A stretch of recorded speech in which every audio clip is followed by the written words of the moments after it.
Bahasa Indonesia itu mudah dan seru untuk dipelajari. Apakah kalian siap untuk belajar bersama saya? Assalamualaikum everyone, welcome back to my channel. I am Desi, a revert Muslimah from Lithuania. I am super excited today because we are going to explore a beautiful and fascinating language, Bahasa Indonesia. As some of you might know, I will be in Jakarta next week. So I have been learning a few words. As you could see in the intro, I tried to speak Indonesian. Of course, I'm really sorry because of my pronunciation. I do not know if you could understand something, but still I was trying to prepare myself for my trip. So I learned a few words like Selamat pagi, apa kabar, terima kasih, selamat datang, tolong, berapa harganya. I was trying, guys. I really do not know how is my pronunciation, but still I think it's a really beautiful and easy language. Well, easy because of the alphabet, so at least I can read it and also try to pronounce it. But I'm really curious how much I will be able to speak or how much I will be able to learn during my trip. But I'm really excited to arrive to the country and at least try to say a few words in Indonesian.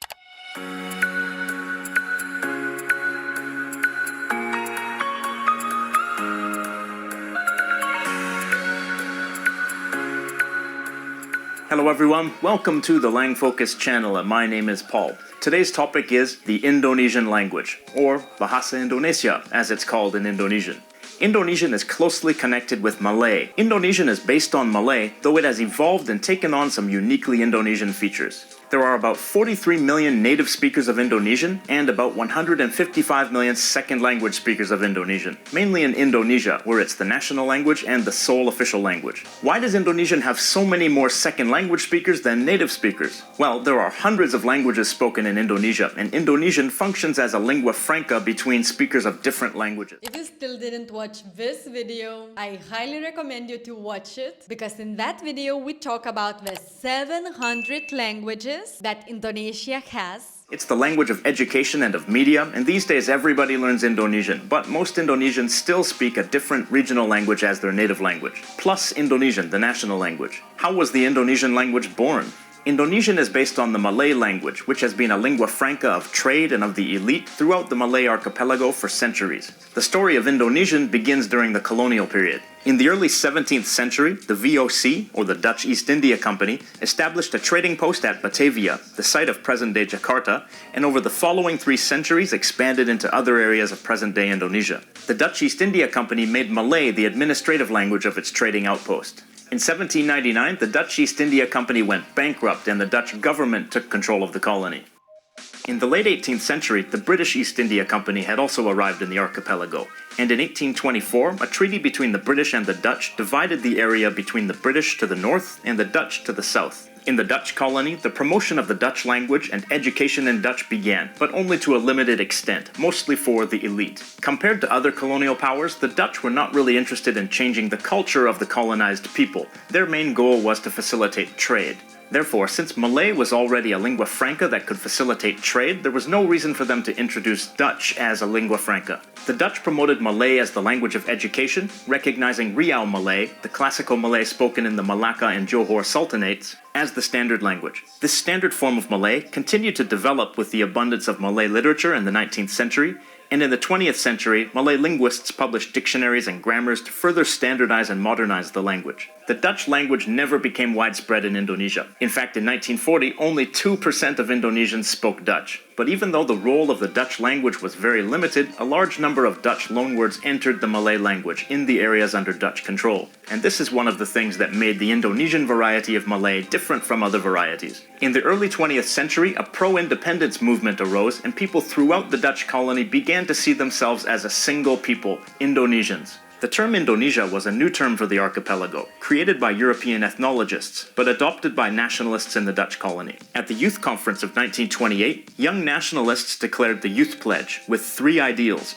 one motherland, one nation, and one language. The language they chose was the Indonesian variety of Malay, which they named Bahasa Indonesia. When Indonesia declared independence in 1945, Indonesian was declared the national language of the new country. But why Indonesian? At the time of independence, Indonesian was the native language of only 5% of the population, while Javanese was the native language of over 40% of the population. So why wasn't Javanese chosen to be the national language? Well, that would have shown favoritism to Indonesia's largest ethnic group, undermining the national unity of the country. But Indonesian, previously known just as Malay, had been a lingua franca throughout the archipelago for centuries, so people in various regions of the country already knew some Malay. It was also a much simpler language than Javanese, and could realistically be learned by millions of people as a second language. Indonesian turned out to be the right choice, successfully becoming the language of government, education, trade, and communication between people in different regions of the country. Indonesian completely replaced the former colonial language Dutch as the language of public life, and that's something that's very rare in former colonies. Today, Indonesian is still the second language of most Indonesian people, but it's becoming increasingly more common as a native language, especially in the cities. That's because people from all over the country move to the big cities, so rather than speak their native regional languages, they speak Indonesian instead.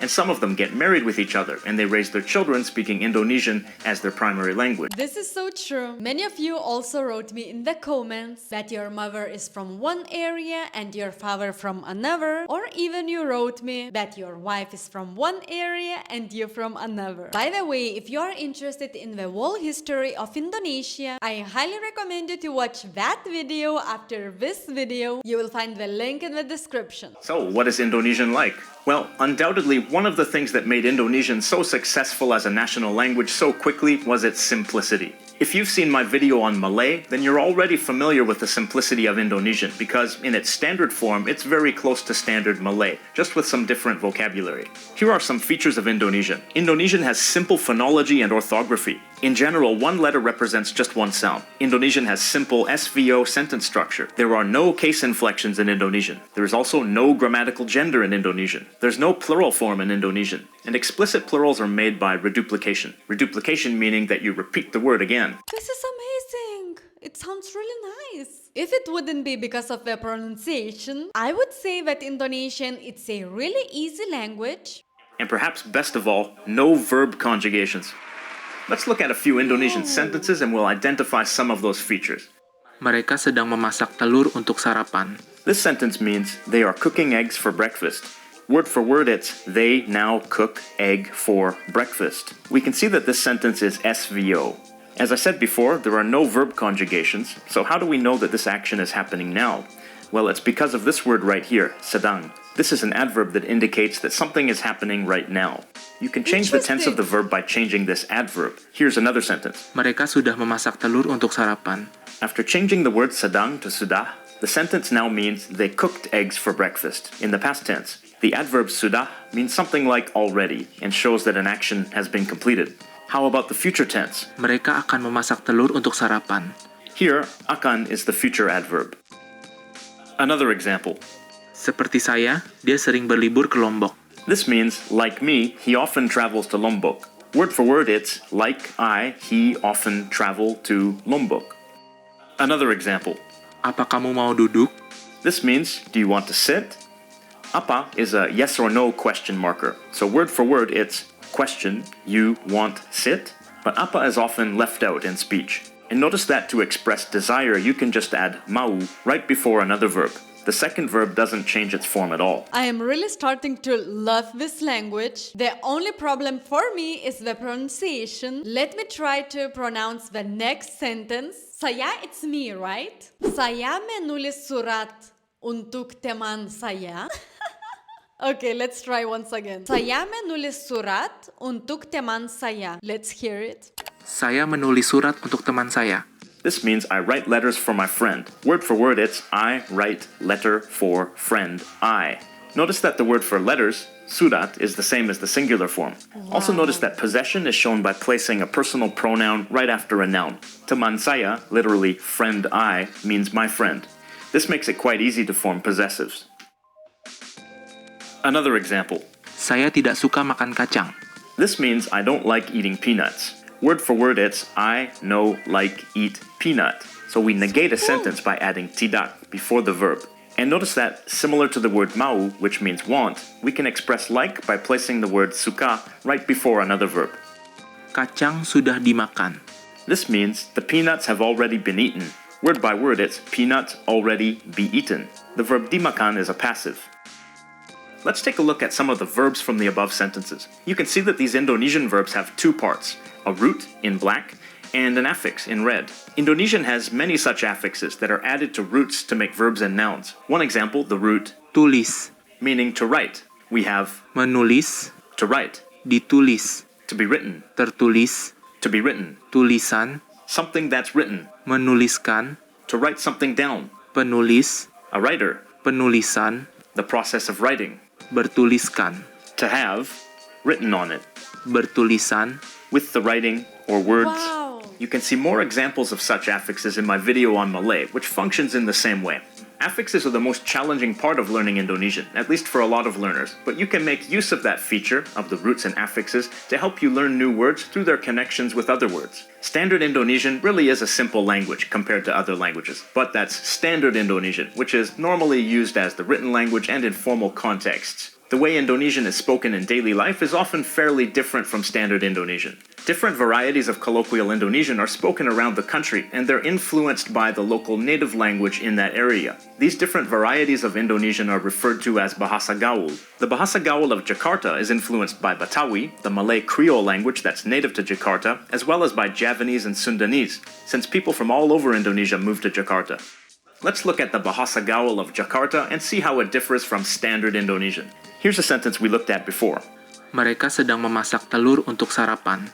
Now in Bahasa Gaul, Mereka lagi masak telur buat sarapan. the first difference we see is that the word sedang, which indicates present tense, is lagi in Bahasa Gaul. Lagi is also used in Standard Indonesian to mean again or still, but it's not used as a present tense marker like this. Another difference is that the verb memasak is used in its root form, masak, without the prefix. Then we have a sound difference in the word telur, which becomes like telur, and then untuk becomes buat, which can be used in Standard Indonesian, but the meaning is more like in order to. In Bahasa Gaul, you can use it to simply mean for. Mereka sudah memasak telur untuk sarapan. Now in Bahasa Gaul, Mereka udah masak telur buat sarapan. here notice that the word sudah is reduced to udah. So you can see that the colloquial Indonesian of Jakarta is fairly different from Standard Indonesian, and there are varieties like this spoken around the country. The influence of the other languages of Indonesia on colloquial Indonesian is one of the things that sets the language apart from other varieties of Malay. Indonesian is definitely a fun language to study, and communicating with Indonesians in their national language and lingua franca is an amazing experience. Yeah, it's The really question of nice. the day for Indonesians: to what extent do you speak Standard Indonesian? And to what extent do you speak Bahasa Gaul? And in what situations? Leave your comments down below. Wow, this was really good explained. And to be honest, I really love this language. The only problem for me is the pronunciation. For me, written is 10 times easier than to speak it. Comment below a few words or phrases that I definitely must learn before I go to Indonesia. Also try to explain how can I pronounce it, since the pronunciation is the worst part for me. Also, for those who are interested in my daily Jakarta vlogs, comment below where I should go firstly when I arrive to Indonesia. What is the first thing that I should do when I will land to Jakarta? Comment below what would you like to see in my first vlog of Jakarta. Thanks for watching and see you in my next video. Allah Hafiz.